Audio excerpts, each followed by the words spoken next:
আসসালামু আলাইকুম এভরিওয়ান। আজকে যে শরবতটি খাইতেছি এটাকে মূলত অ্যালোভেরা শরবত বলে। সচরাচর অনেক জায়গায় গিয়ে এমন শরবত আপনারা খেয়ে থাকবেন। এই শরবত অ্যালোভেরার পাশাপাশি বেল, শিমুলের শিপা, ইসুবুলের ভুসি আরো কয়েক ধরনের আইটেমের সংমিশ্রণে তৈরি করা হয়। যাই হোক, আজকে আমি এমন এক জায়গায় গিয়েছিলাম যেখান থেকে আমি আমার রঙিন মাছ রাখার জন্য একটি অ্যাকুরিয়াম কিনবো। সুতরাং এই ভিডিওতে আমি অ্যাকুরিয়ামটি কই থেকে কিনেছিলাম এবং দেখতে কেমন হয়েছিল এটাই শেয়ার করব। দেখতে দেখতে আমি এই কাঙ্ক্ষিত জায়গায় চলে আসলাম।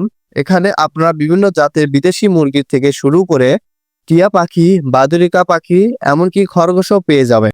আর এখানে অ্যাকুরিয়ামের সকল ধরনের জিনিসপত্রও পেয়ে যাবে। তার সাথে তো সকল জাতের মাছ তো আছে। আমি মূলত এই অ্যাকুরিয়ামটি নিয়েছিলাম। আর আমার এই অ্যাকুরিয়াম প্লাস মাছ, তার সাথে পাথর এবং আরো কিছু জিনিসপত্র ধরে মোট 1800 টাকা পড়েছিল। তো আজকের জন্য ভিডিওটি এই পর্যন্তই। সবাই ভালো থাকবেন, সুস্থ থাকবেন। আল্লাহ হাফেজ।